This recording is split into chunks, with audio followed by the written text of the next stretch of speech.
tonight for coming down this morning. Yes, sir. And also thank you for supporting the infrastructure bill, which was important to us down here. And we support you 100%. And we just want to turn it over to everybody so we can get into some discussions. I know your time is short, but I would like to give everybody a chance to introduce themselves, starting from my left, going all the way down to my right. Good morning, Johnny Cribb, Berkeley County Supervisor. Keith Sunny, Mayor, North Charleston. Jim Newsom, President and CEO of the South Carolina Ports Authority. Christy Hall, Secretary of Transportation for South Carolina. Barnwell Fishburne, the current chairman of the South Carolina Department of Transportation Power Commission. Larry Grooms, Chairman of the Senate Transportation Committee. Will Haney, Mayor of Mount Pleasant. I'm Ricky Waring, I'm the mayor of Uptown Somerville. And we see Mayor Trachtenberg is coming into my left. He's the Mayor of Charleston. Hey, Mayor. Ron. Ron Mitchell, Director of the Council of Governments. Will Hamilton, President and CEO of Home Telecom. Eric DeMora, Administrator, Mount Pleasant. Robbie Robbins, I'm the Commissioner for the 1st Congressional District for the DOT Commission. Barbara Melvin, Chief Operating Officer for the South Carolina Port. David Chennis, Rochester County Council. Bill Tootin, Charleston County Administrator. Okay, and I'm Shady Pryor, Chairman of Charleston County Council. So at this time, I'm going to turn it over to Secretary Christy Hall for statewide infrastructure. Secretary Hall. Thank you, Mr. Chairman. And Senator Graham, thank you for hosting this very important discussion here today. If I could I have the remote, please? First and foremost, it's not a surprise to anybody that roads and bridges are a very important topic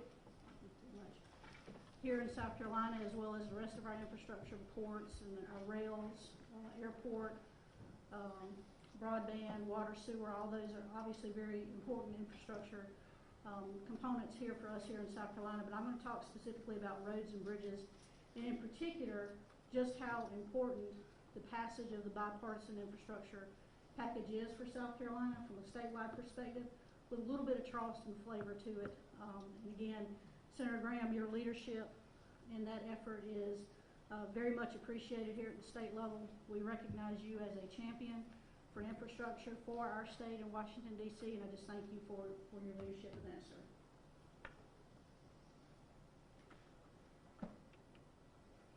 Okay, could you advance the slide for me, please?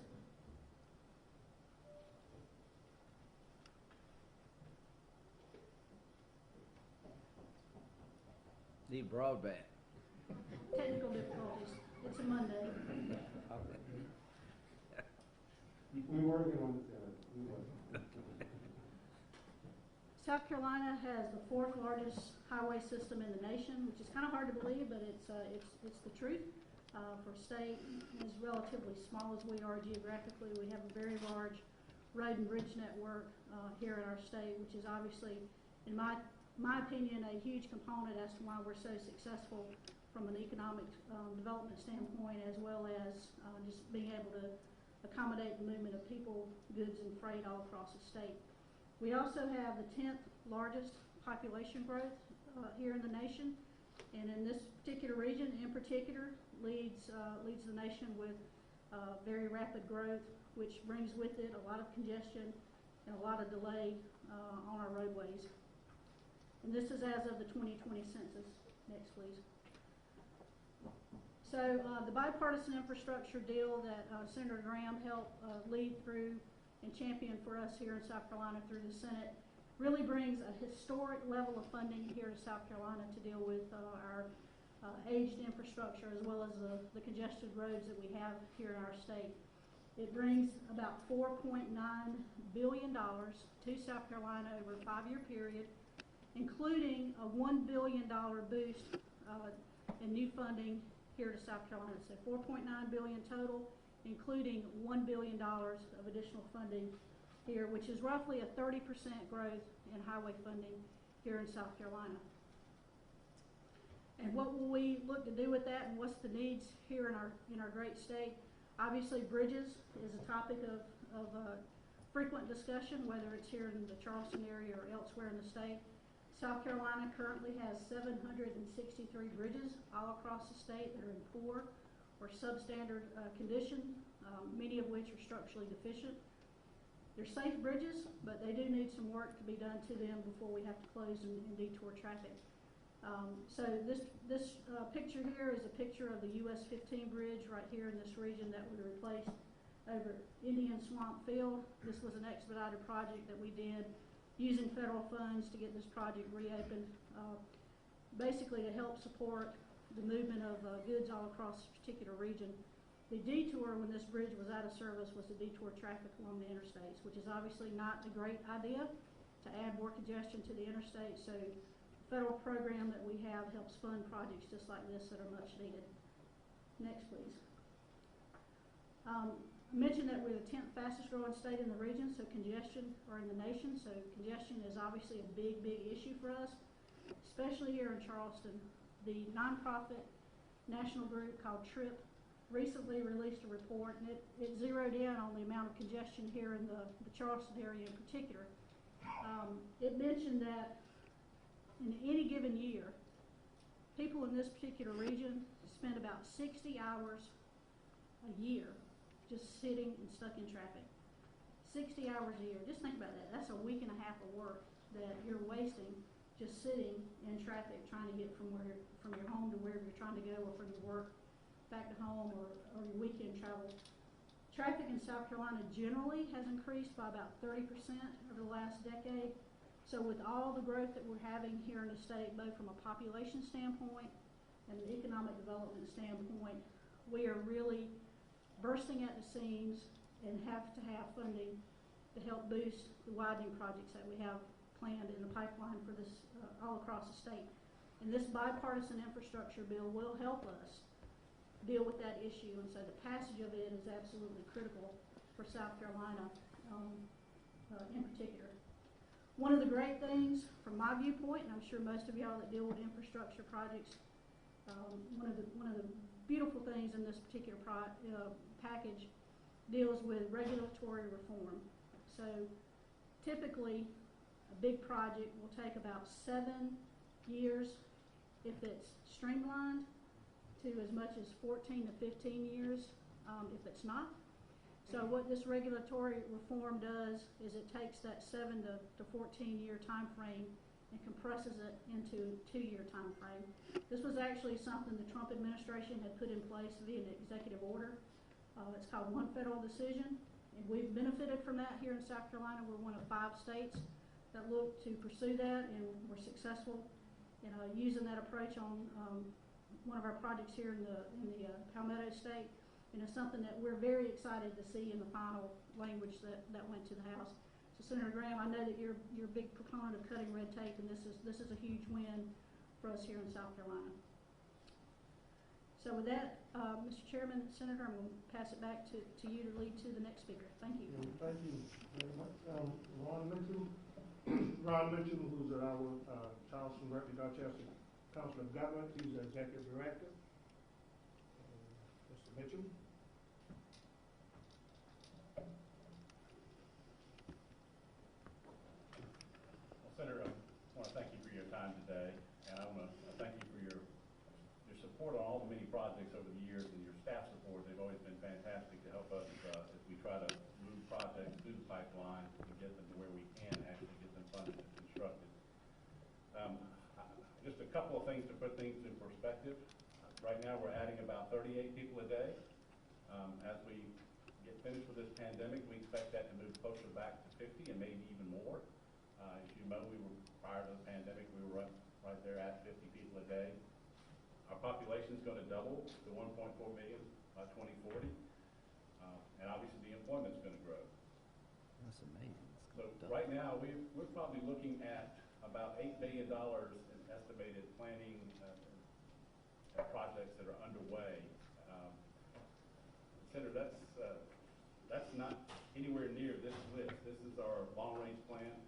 You know, I get frustrated sometimes. People say you need a plan. I always say no. We have a plan. What we need is funding for that plan. This is $8 billion worth of projects that are currently in the pipeline in various stages. So this is what's in our 5-year program, and quite frankly, there'd be more in our 5-year program if we had the ability to fund it. But as the Secretary knows, our 5-year program tends to be limited by what you have to work with. You can't put projects on the list if you don't have funding. Just to give you an idea of a few of the projects that we're currently looking for money for and trying to figure out ways in which to fund them. Highway 176 Phase 2 and 3. Phase 1 is underway. US 52 at Highway 176 there in Goose Creek, that's the major crossroads. A very significant project given the volume of traffic that handles there, but a complicated project because it's in close proximity to the railroad crossing, and so it's not necessarily easy to accomplish a fix that would keep the railroad operating and at the same time move traffic better. Next in Parkway widening, which is a fairly new project, but you can see we're already looking at the need to widen that project. In Charleston County, obviously, we have to talk about the 526 Mark Park completion. Senator, you probably know that project goes back to the original chat plan in 1968. It is the last leg of that particular project, and we've been working since 1968 to get it done. I feel like we're in the home stretch, and we look forward to seeing that completed. Highway 41 improvements, which Charleston County has been working on. Main Road 17, Airport Connector Road. Got to say thank you there for your help in putting an earmark in place for that. Glen McConnell widening, and not only the widening, but eventually the extension of Glen McConnell all the way up to Somerville. I'll comment on Commerce Parkway Phase 3. So those are just a few of the projects on Charleston County's list. Dorchester County, I think, Senator, I hear we're getting real close on Yeah. Berlin Myers Phase 3. I want to thank you for that. I know that you've been regularly dealing with before trying to get that project to a permitted situation so we can go to bid. So we certainly appreciate it. Highway 78 improvements. We've got a couple of projects in the pipeline that are designed in the environmental process. In addition, we have the need to widen 78 from College Park Road on down to Berlin Myers Parkway. I-26 SC27 interchange, which DOT is working on, and then certainly want to thank you for your support on the Economic Development Administration grant application that worked with the county on to widen 27 to accommodate the distribution center there for Walmart. That project is moving along nicely, so appreciate your help as always with the support of the Economic Development Administration. The 526 Lowcountry corridor, obviously the Secretary is very familiar with this. This is the widening of 526, which is from across both Charleston and Berkeley counties, includes the I-26, 526 interchange that we all express frustration with every day if you drive that corridor. And right now it's $2.9 billion. That's just for the western portion. So the eastern portion is still out there. Details to come, but it will be even larger in price tag because of the major bridge structures on that particular component. And Senator, you know, I always tell folks that we're doing all we can to widen what we have, and we are working with the department to maximize capacity that we have. So we're working with her staff on something called TISMO, Traffic Systems Management and Operations, trying to maximize the capacity we have out there, understanding we will never be able to build our way completely out, and we have the limitations down here more so than a lot of other places. We have a peninsula city, and we have lots of water, which gives us quite a challenge from a capacity standpoint. So we are looking at those alternative projects, in addition to the ITS type stuff and the other technology-based solutions to try to add capacity. We're constructing the first bus rapid transit system in the state. Lowcountry Rapid Transit is 21 miles from Ladson downtown. Mostly will be in dedicated separate operating lane, and this is a partnership between the COG, Charleston County, SCDOT, and CARTA, the transit operator. This is something that was part of the referendum. So, Senator, I hope that we'll be successful in getting a successful rating here in just a couple of weeks, going into the President's budget in February, enter into the engineering phase in March. That's our schedule now. And that's funded under the Capital Investment Grant Program, which also saw an increase in funding under the bipartisan infrastructure bill. So on behalf of my folks, I would certainly want to thank you for your leadership there. We obviously see increases on an annual basis, and these prices aren't going down. They're never going to go down. I wish they would, but so the increased funding is essential for us to be able to even have a chance to stay caught up with the need and try to get ahead in some places. So With that, Senator, I'll stop, but, again, thank you and your staff so much for the support you give us. Okay, Senator, you're the man of the hour. I'll turn this over to you right now. Well, I was all excited about the money until I saw that. We don't even, haven't even scratched the surface here, so. All I can say is that this is a problem that most people would love to have. You gotta look at the positive, right? 50 people a day, I think I met them all last night in the restaurant. It's just amazing the amount of growth because it's an amazing place to start a business, raise a family, and all that good stuff. So the bill itself, Secretary Hall, thank you for what you do, and thank you all. We'll get in the discussion. Lynn, come down if you'd like, participate. You're welcome to. Okay, all right, you're welcome, more than welcome. The bottom line is I used to be a city attorney and represent Oconee County as a lawyer, and I made a promise to myself never to run for city council or county council because it's too hard. People expect you to do stuff all the time. In my job, people are surprised if we ever do anything, so it's a pretty good deal, actually. So we're not doing a whole lot in Washington that's constructive, but maybe this bill might be. I know, listen, on our side, the debt is a huge problem. We've got to get a handle on it. But the 1.2 trillion is 551 of new spending. A lot of the COVID money has been repurposed for infrastructure. I think Governor McMaster said he could use about 300 million to go into infrastructure, and you'd be the beneficiary of that. So I think that's a good use as we sort of hopefully get COVID under control one of these days. A lot of the money we flooded the zone with can be used for infrastructure. We raised gas taxes in South Carolina. That's not easy to do, but it was, Larry, where you at? That's not easy to do, but when you drive around, something had to give, right? And we're looking at the Highway Trust Fund in Washington. We're way behind, at the 18.9 cents, is that right? That hadn't changed since the 90s.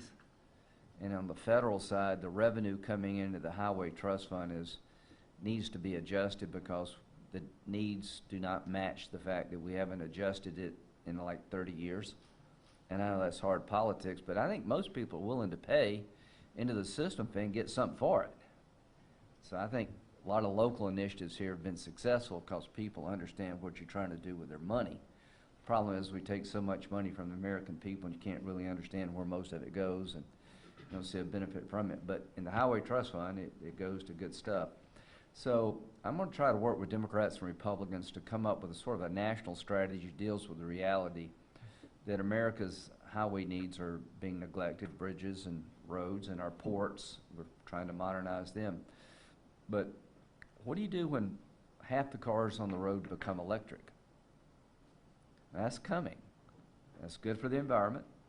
So we're going to have to redesign the Highway Trust Fund to deal with the fact that we don't have enough revenue coming in and the driving habits of the American people are changing, and gasoline taxes are not going to be a reliable source of revenue over time.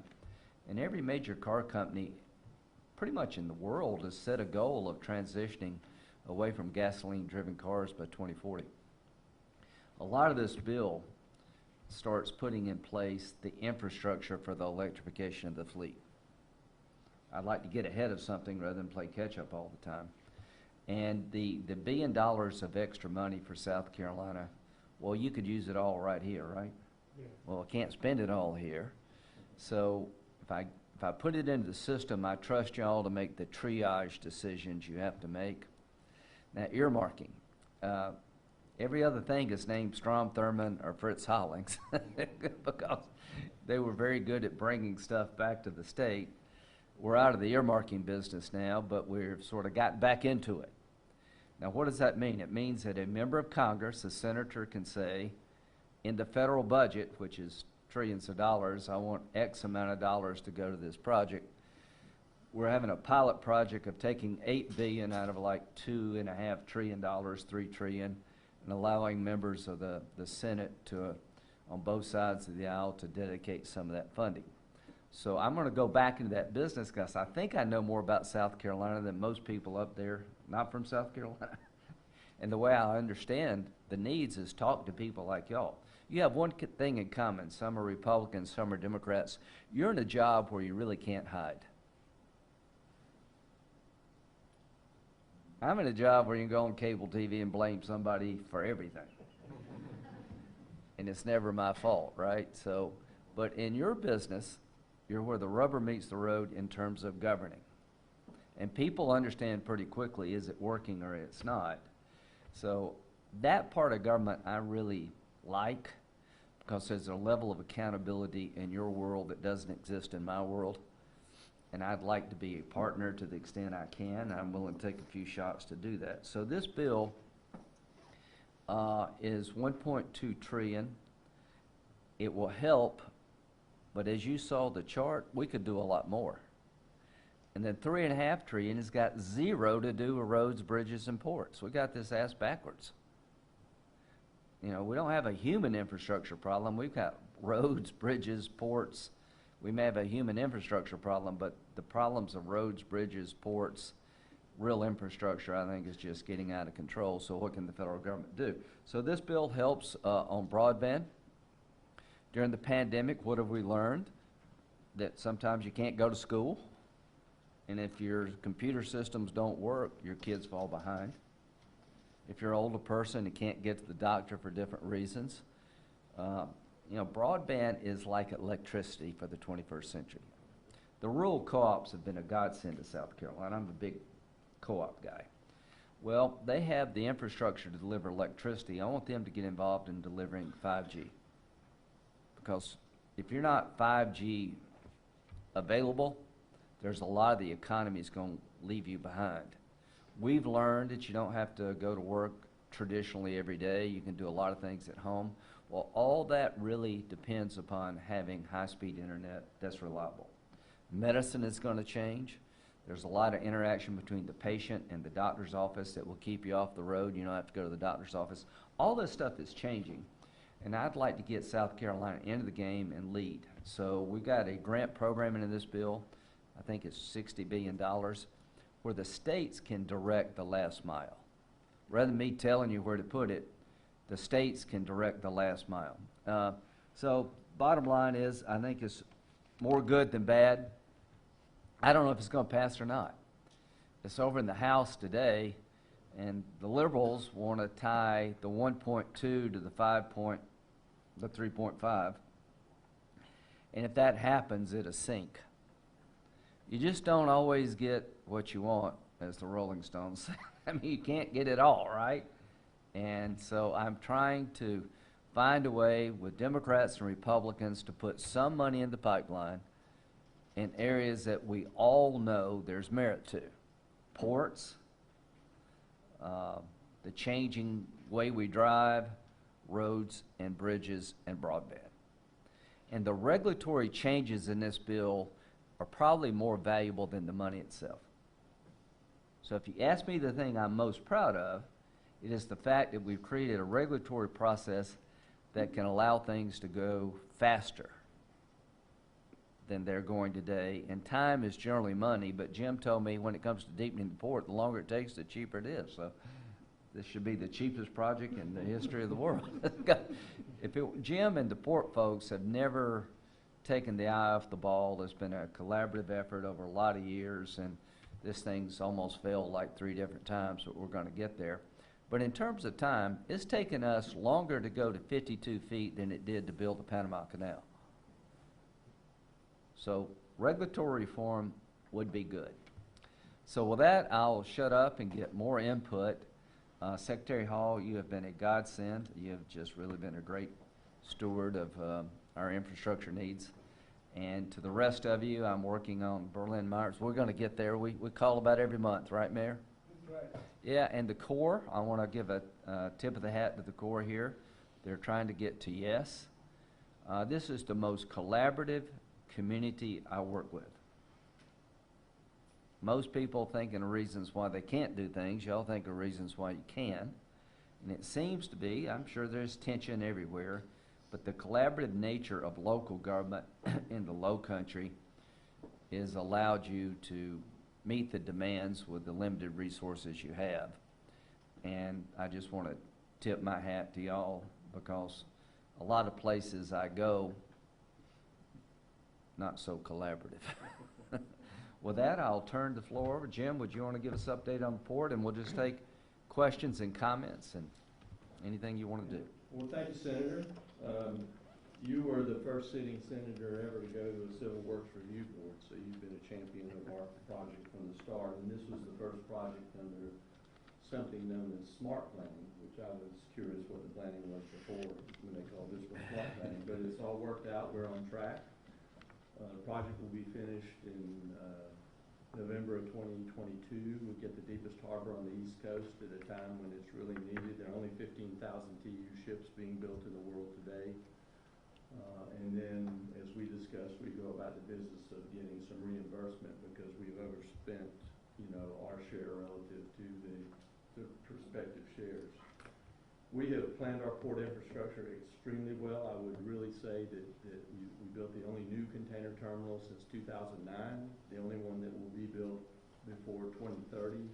So we can go to the industry and say that we've got 2.4 million TEU of capacity planned in the nick of time.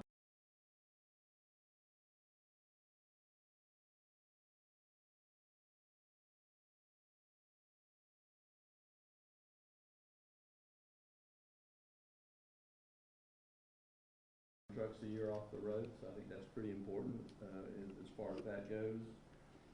And then the one remaining issue in the state legislature, Senator Grooms is here, the state legislature is helping us immensely on getting our local rail infrastructure optimized. We need an intermodal container transfer facility near the Lebanon terminal. That's an outlier for us as a port today, and the state legislature has put their full weight behind delivering that for us. So we're in good shape, Senator. A lot of hard work, and your support has been pivotal, particularly on the harbor deepening, to get us where we are today. Well, Larry, would you want to give us a little update about what's going on in Columbia and your view of all this stuff? Then we'll just open it up. I spent about the first 10 years in office trying to create a new system or a different system, DOT reform. It seemed like for years that This is why you have to live to be 100 in these jobs, yeah. Those who have been there the longest seem to be able to pick the projects. And we ended up not spending the monies probably where we should have to correct the need. And we've got a pretty good system now where the highest ranked projects receive the first dollars. And I say that, and you hit on a little bit with the federal infrastructure bill, the process of earmarking.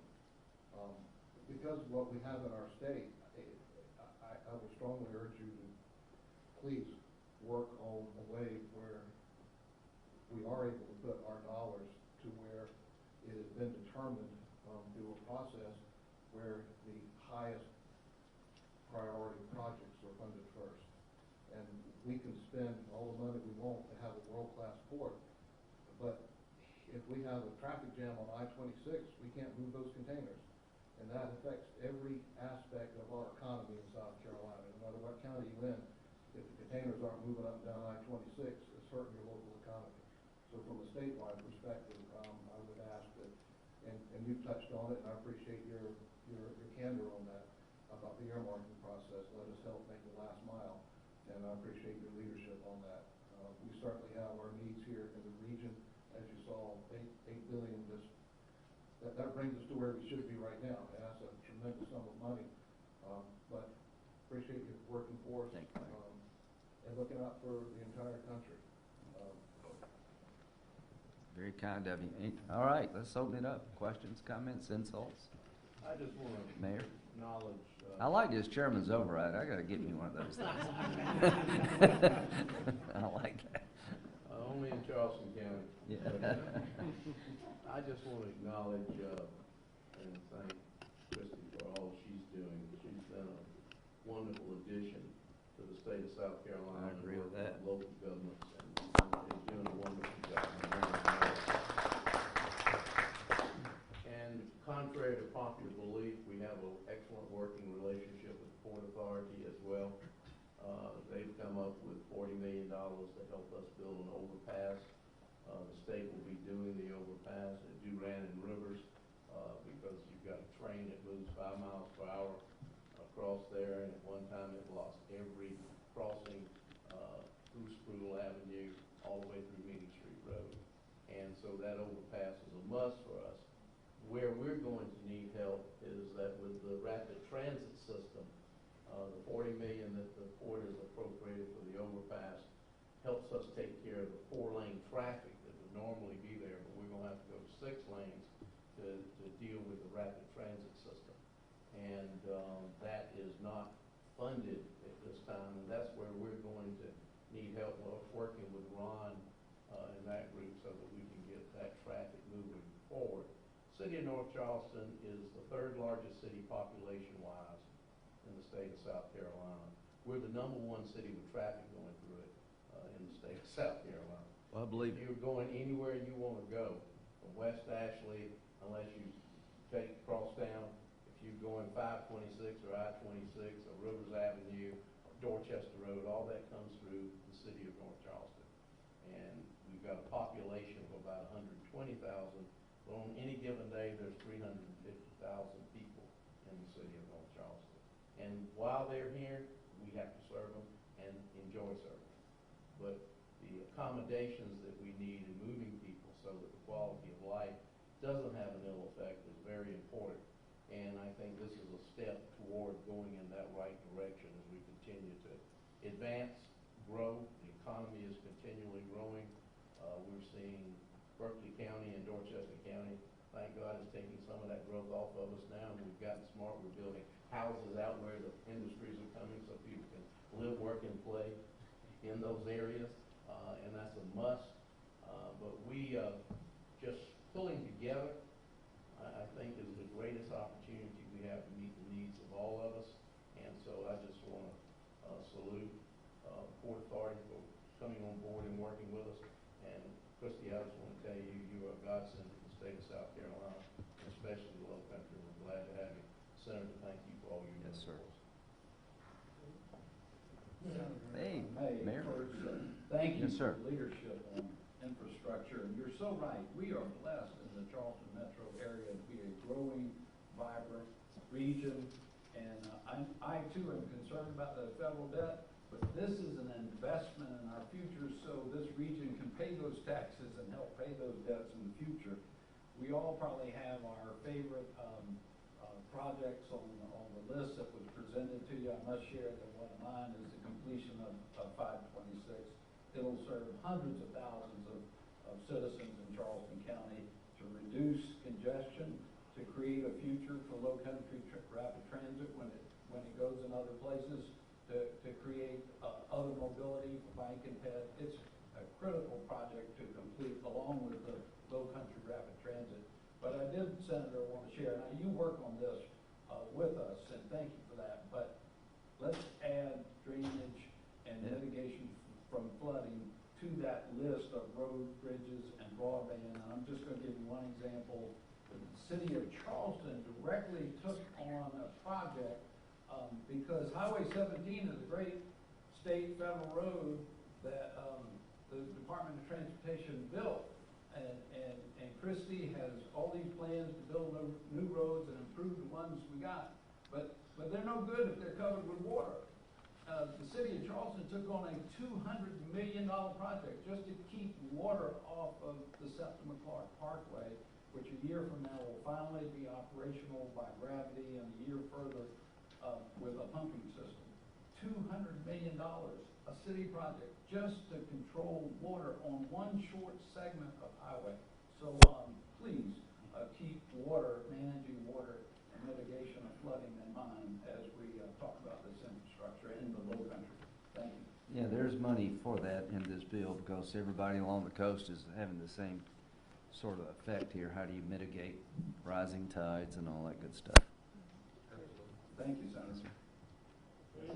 Senator, thank you for your work and thank you for your time you're putting into this. And the one thing I'd say is it's exciting that everybody at every level is working on this. At the federal level, there's some hard and tough work going on, and I would echo Mayor Sonny's comments. Secretary's Hall leadership at DOT, we can see the work that's going on, but also locally, Commissioner Robbins, a big advocate for us and is able to communicate our needs at state level.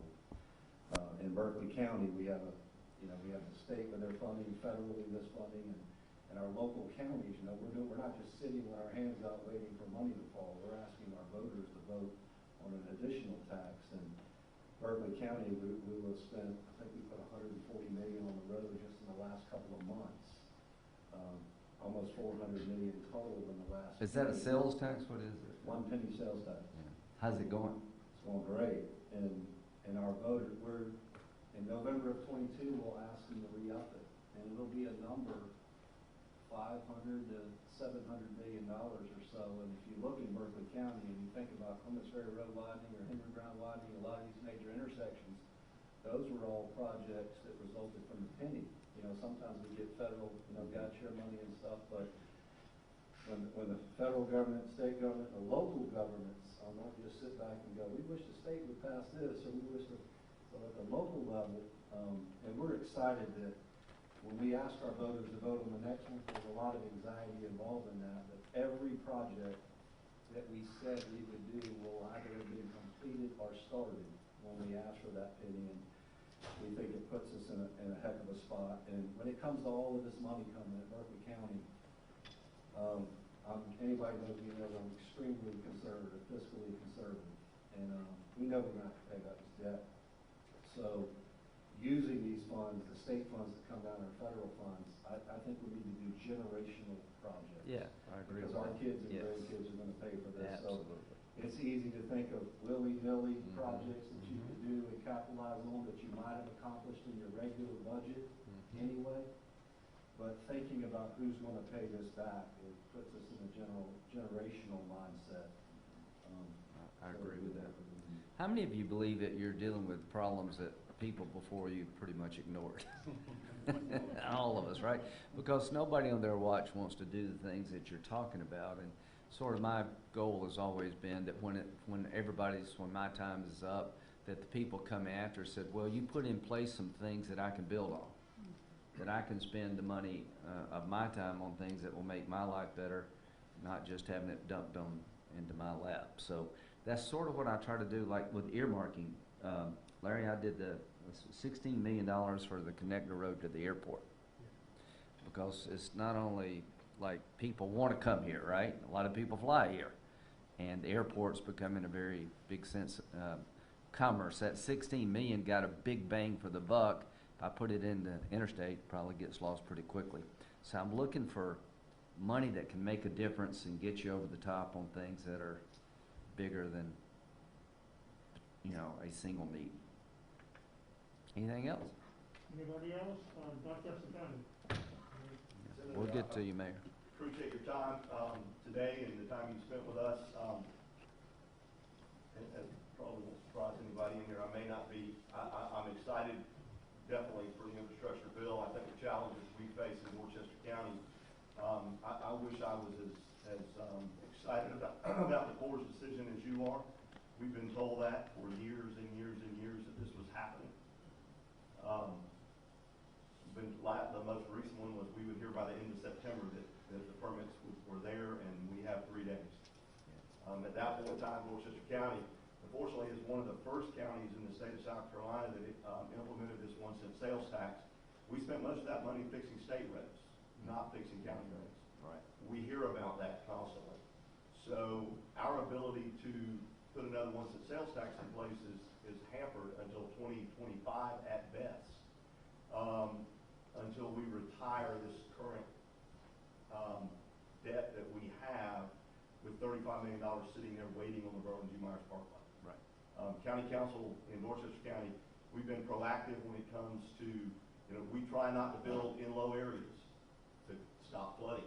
That's one of the important things. As chairman of Planning, Building, Development Committee for Dorchester County for a number of years, one of our critical views is how do we move people from point A to point B? We put independently in place on county connected roads, we force municipalities to contact us to to interact with us to make certain that that traffic is controlled. Right. We need the same thing at the state level.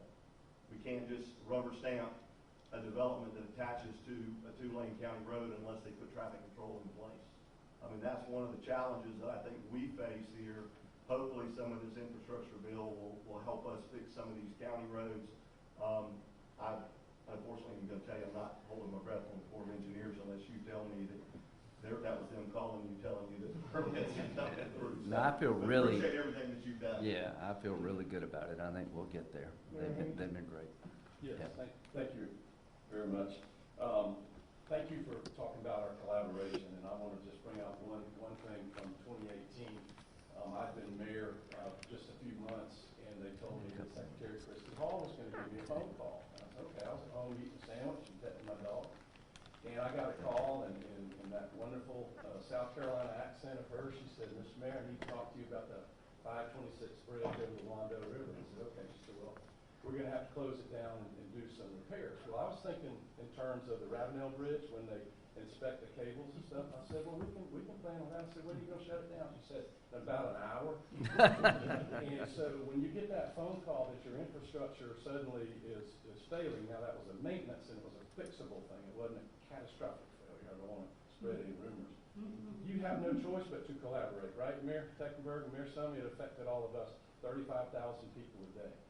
So one, to have this team here working with us now when we have a chance to really make colossal strides on our infrastructure is the right money, the right time, and the right place. And I just tell you this, Senator, we are not going to make up reasons to spend this money that comes. Our capital improvements plan has been approved, vetted, studied, published for years. We know right where it can go, and we're shovel ready, so we're ready. Amen. Senator, I'd like to say something in response to Mr. Chinnis. Berlin Myers Parkway, I know it might have held up some stuff that the county wanted to do. It was the #1 project on the list of that tax money he's talking about. There's no question that it's been hard to get to. When I got elected mayor 2 years ago, nobody had talked about the Berlin Myers Parkway, I know, in 4 years. I made it my goal to try to get the Berlin Myers Parkway completed because it's named after my boss that I worked for 40 years. And we needed it done. I picked up the phone and called the Army Corps of Engineers, talked to Colonel Honda, talked to Ms. Hall, Secretary Hall, talked to you, and the players that went to work over a year ago, almost 2 years ago. And we have stayed in contact, as you mentioned earlier, at least once a month. We started with 117 or more properties that would probably have to be mitigated, and a lot of money spent. A lot of time went into this program with your help, Ms. Hall's help, Army Corps' help. We brought that number down to 0. A lot of work went into this, a lot of teamwork went into this with people that we all put into place. A lot of meetings went into place, still going on. We've got another meeting, I think, next week, or we've got the next. Hopefully it might be one of the last ones before we get the permit. That's what we're looking forward to. It's something you gotta stay on. You can't start something which was started 16 years ago and work on it for a year or two and then everybody forget about it. We stayed on it, with my administrative assistant Jill, she stayed on top of it, talking to your people, Senator. We stayed in touch with Robin Robbins, Ms. Hall, everybody, and worked diligently through this. One member of county council has been to every meeting we've had, Mr. George Bailey, and worked with us, listened, and this thing is going to become a reality real soon. Yeah, it is. And I'm sorry that it held up some of the stuff the county wanted to do, but it took a lot of work. There was a lot of things that had to be done to get it done, and it got done because a lot of people worked real hard on it.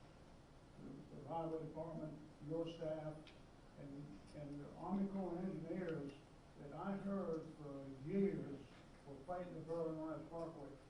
They did not fight us one bit. Not one bit did they fight us. They worked with us.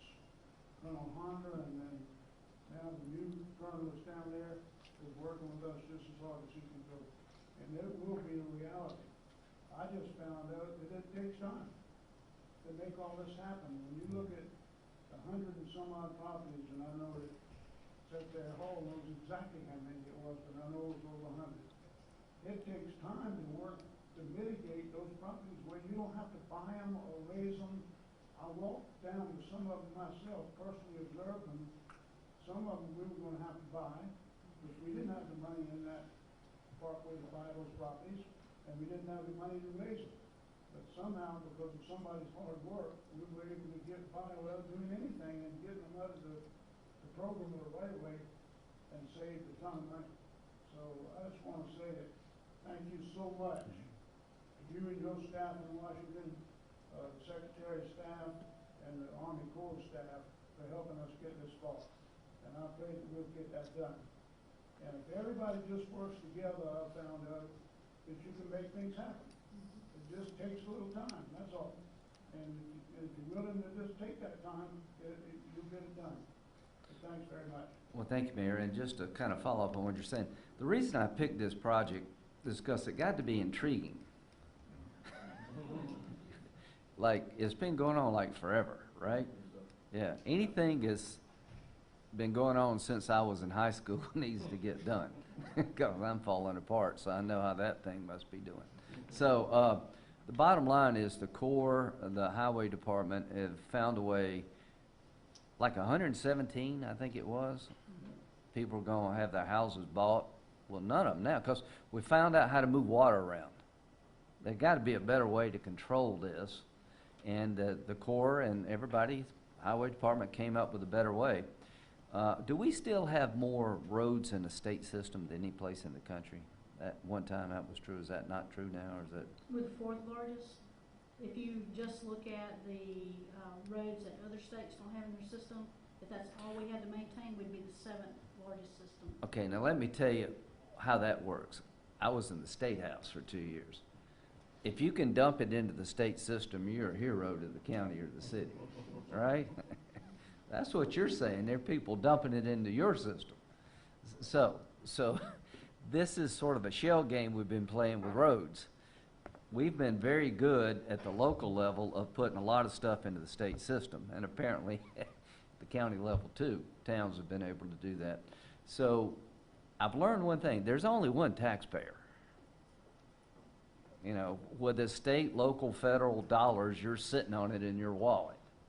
And there is only, you know, we're sort of all in this together, and as you segment government, then that's when it can be more complicated. So what have we done with Berlin? We've brought government together, sort of made it a seamless effort to finish a project that would be very impactful. If we ever get this damn thing built, we're cutting a ribbon. This will be very impactful to this part of South Carolina, and hopefully we'll free up some money to do things that should have been done a long time ago. But you got to get these things done. The port, failure was not an option. We're going to 52 feet if I have to dig it myself. And there was a point where Harry Reid, of all people, helped us with a $150,000 earmark. And I'm proud to be a Republican, but here's what I've learned. If you want your port deepened, you better help somebody else deepen theirs. You want your roads fixed, help somebody else fix their roads. That's just life. And so I've tried to have that attitude in my job when it comes to things like this that everybody needs. Republican, Democrats, Libertarian, Vegetarians, we're all on the road, and we're sitting in the road waiting way too long, Larry, and we're going to try to fix that. This is some money that will be new. I'm sure it will be wisely spent. I don't know if the bill's going to pass or not. And if it doesn't pass, it will be heartbreaking, because the need is overwhelming. When I, get some pushback about I said, listen, if you could go with me to every corner of South Carolina, you would be almost depressed. I went to Rock Hill. They could spend all the money in Rock Hill, called Charlotte. But when you come here, oh my Lord. But here's what I like about what you're trying to do. You're asking of your citizens a contribution. A penny here, a penny there adds up to millions and tens of millions and eventually hundreds of millions. You're the kind of people I want to help. And I want to put you at the head of the line. those that are helping themselves, the grant programs, you're gonna get the first shot at them because there's gonna be a matching component. And sometimes people just can't afford because the region is so desperate in terms of lack of jobs and lack of revenue that it really can't get there. It's not their fault. But the goal is to make sure they don't live that way forever. And how are you gonna get the interior of South Carolina to benefit from the coastal economy? I-73 from Myrtle Beach to the inland areas is gonna take, I think there are 11 majority African-American counties in this state that are in desperate need for improvement. How do you take the prosperity of the coast and move it inland? The Dillon Port, the Greer Port, probably done more for Dillon County by having that inland port than anything I could do. So I'm trying to leverage the prosperity on the coast and let people tie into it in some kind of a overall network. But the prosperity of the coast is at risk if you don't have the infrastructure. There'll come a point in time where people stop coming because it takes too long to get around. Housing prices are too expensive because you can't build. We're gonna have to open up land to build in an environmentally sound way. So our job is to keep this train running and to play catch up, and as you said, to get ahead. And I think that can be done only if we work together. So the bill itself, you say is a game changer. I think it's a step in the right direction. And I'm hoping that if we can get this thing passed and the money goes to projects that are worthy, people will see it more good than bad, and we can do more of it.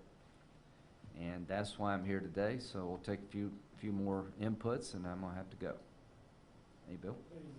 Senator, quick question for you. You talked a lot about infrastructure. If the bill does pass, how do you anticipate the wastewater, drinking water, broadband aspects being either divvied out or handled? And as far as that goes, do we just call President Trump and get your cell phone number and make requests directly to you, or do we bother? Well, we will, there's $2 billion for the United States Department of Agriculture, Life Reconnect programs, for broadband. I don't even know what that agency is, but it's people who are dedicated to dealing with rural broadband. But the broadband money is $60 billion, and it's gonna be a grant program where the state, the governor, working with the legislature, can figure out how to finish the last mile.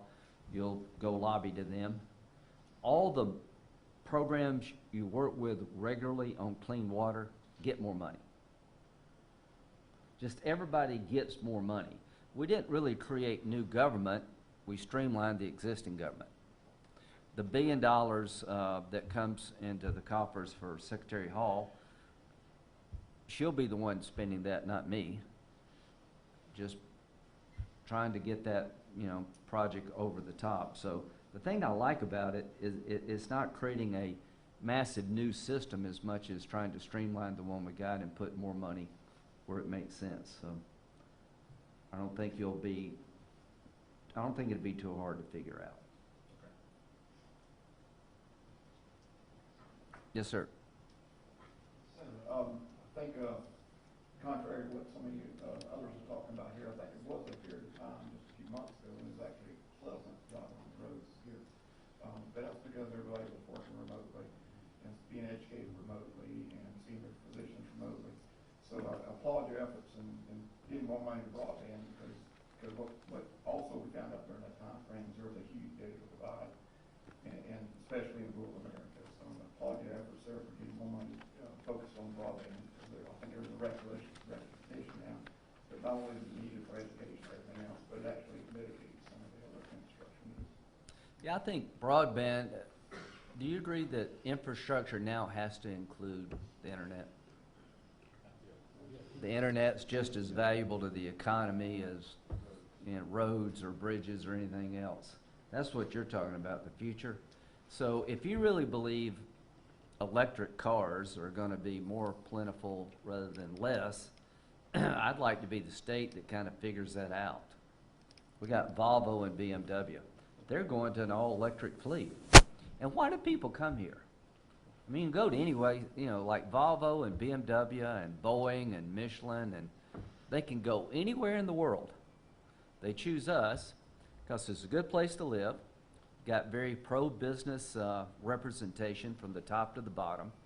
We try to make you successful. We don't mind if you make a profit. That's a good thing. Just pay the workers well and, you know, be a good corporate citizen. So that attitude is sort of won the day. But what I worry about is how do we maintain that in the future? There's two things that are going to be a wall for our state if we don't deal with it. Workforce development. You just can't find people to work. And when you pay people more not to work than work, they ain't going to work. So if you lost your job during COVID, I don't mind helping you, and a lot of people did. I just don't want you to get a pay raise when you're unemployed. We've been fighting that damn thing for 6 months. Now that kind of is gone by the wayside. So I was talking to Henry. When you go to Charleston, I was there last night, Mayor, it's just hard to find service staff. There are people in this state struggling to stay open 5 or 6 days a week because of the labor shortage, and it's everywhere. It's just not in restaurants. Where do the engineers of the future come from?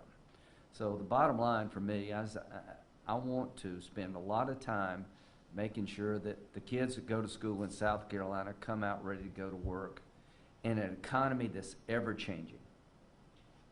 That's why education, workforce development is the key to be able to be the magnet for these big businesses. And the second thing is quality of life. People tend to locate their company where there's a good quality of life.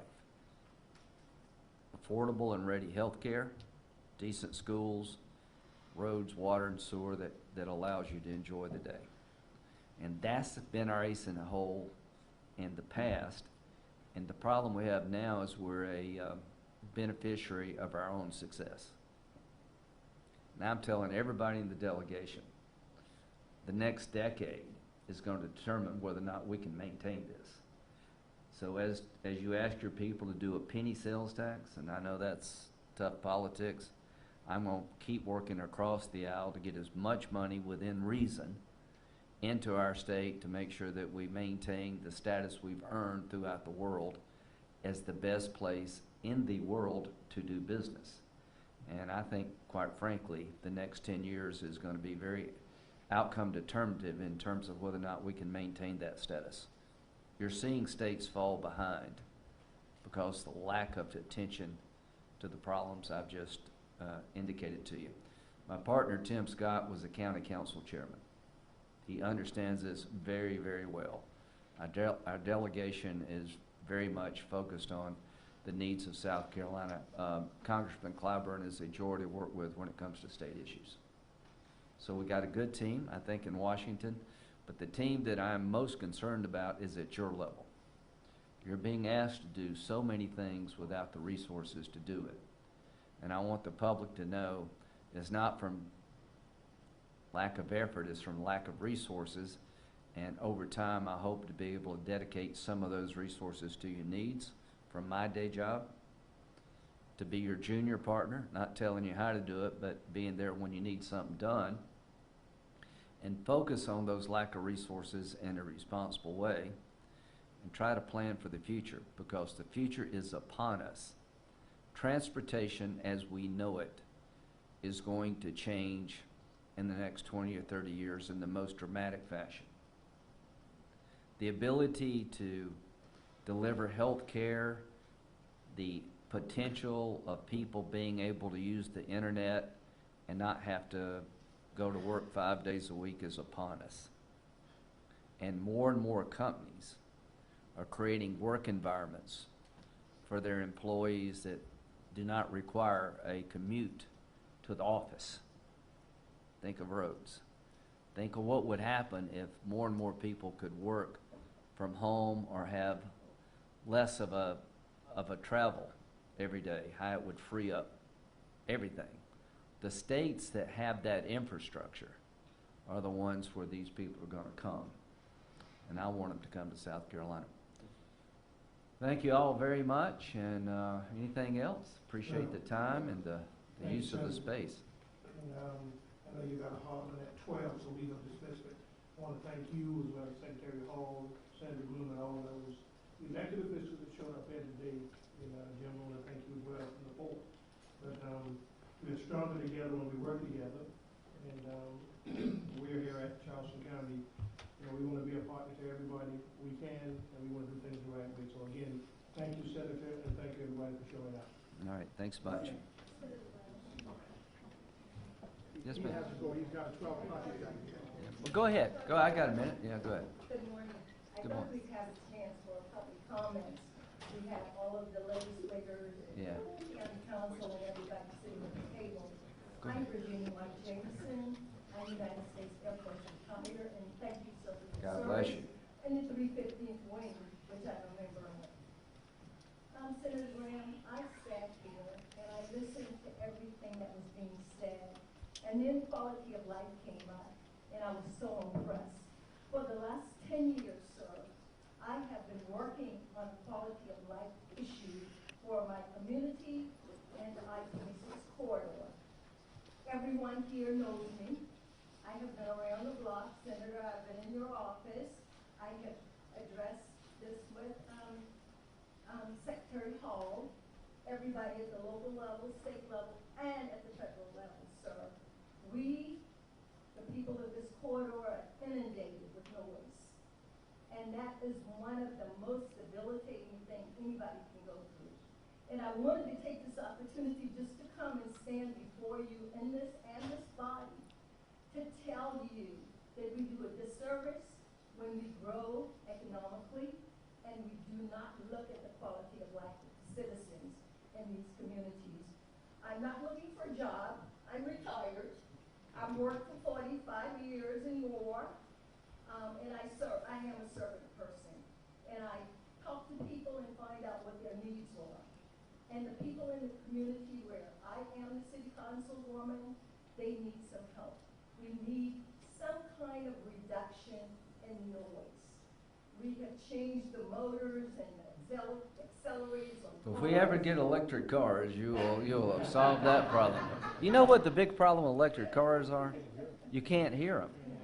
So, but one thing affects another. So I was at Tesla driving around. I said, "How you turn it on?" It says it's on. So I think it's a golf cart. So I'm there with Elon Musk and John McCain, and John's driving, which was a bad idea.